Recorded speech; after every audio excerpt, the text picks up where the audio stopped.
Chapter 36. Dad woke him up the next morning, asking if he still wanted to go to church with Ollie. Adam felt much better, so he said yes. He then asked Dad if they were cool. "What are you talking about?" Dad asked, genuinely confused. "Never mind," Adam said, relieved. Even though it had been proven several times, he still worried someone would remember something they weren't supposed to. "Oh, and look out your window," Dad added with a wink before leaving. Adam crawled to the foot of his bed and peeked through the blinds. Then he simply grinned. Just as expected, the ground was nothing but snow. He distinctly remembered being overcome with joy the first time this happened, but over the years he'd become disenchanted with snow.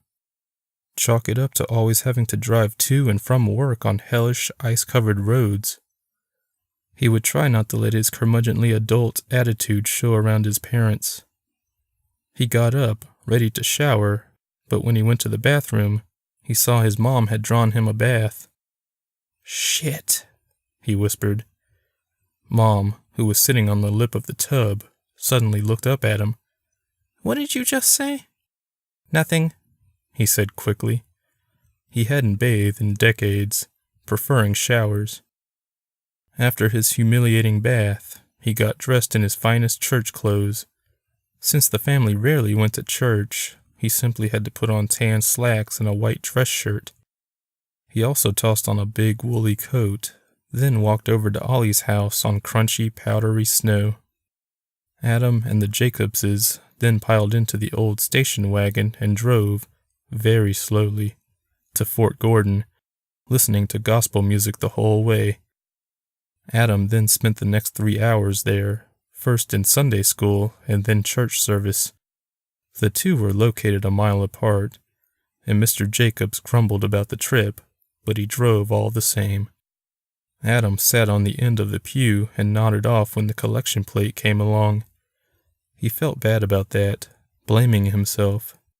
The pastor definitely wasn't to blame, considering how loud and energetic his sermon was. Adam perked up when it came to the cookies and juice afterward, though. He wandered around the reception area, looking for someone to talk to. There were groups of people his physical age of 8, and others his mental age of 35. He didn't know which one to join. So he went outside. The cold was biting and the snow was blinding, but he felt less claustrophobic. He'd been feeling a little breathless after his little nap on the pew. He hadn't really noticed until he stepped outside. What was going on with him? Was it the kick to the head? He didn't think so. He remembered how he felt the first time he traveled, and started to worry what effect it was having on his health. "You feeling all right?" a young voice asked. Adam turned and saw a little girl standing by herself on a curb. She was holding a Raggedy Ann doll in her arms. "I'm fine," he said, put off by how mature she'd sounded.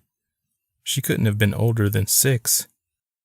The girl took a deep breath and said, "I just love this air. It's so 1990.